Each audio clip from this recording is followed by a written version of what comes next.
La guerra vera con le trincee, il sangue, il fango, i milioni di morti e dispersi, ma anche una fiction con le storie e gli amori di due ragazzi e di una ragazza perduti nell'immane disastro.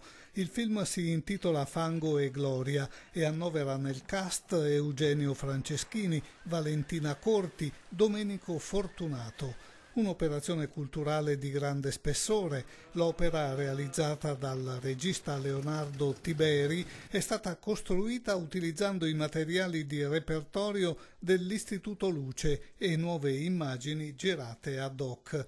La pellicola è stata presentata al Teatro Goldoni, a latere della Mostra del Cinema, alla presenza del Ministro della Difesa Roberta Pinotti. Che il passato sia di insegnamento, che le modifiche del territorio siano in qualche modo delle belle presenze anche per la nostra offerta turistica, ma che il Veneto da questo giorno, da questa grande occasione, lanci se stesso nel mondo per il nostro futuro, perché abbiamo valori da dare e bellezze da mostrare.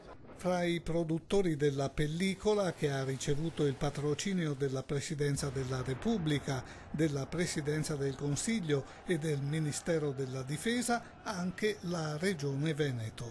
Credo che sia utile soprattutto quello che facciamo perché creiamo opportunità di lavoro, opportunità di qualità. E allora questo modo di proporre il Veneto, questo modo di favorire la crescita culturale del Veneto, il Veneto che è cultura da sempre, ci rende orgogliosi.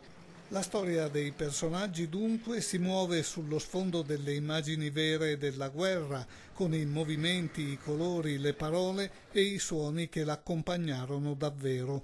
Le pellicole dell'Istituto Luce, per ottenere il risultato voluto, sono state colorate e insonorizzate, con il risultato di essere più realistiche ancora delle vecchie immagini in bianco e nero.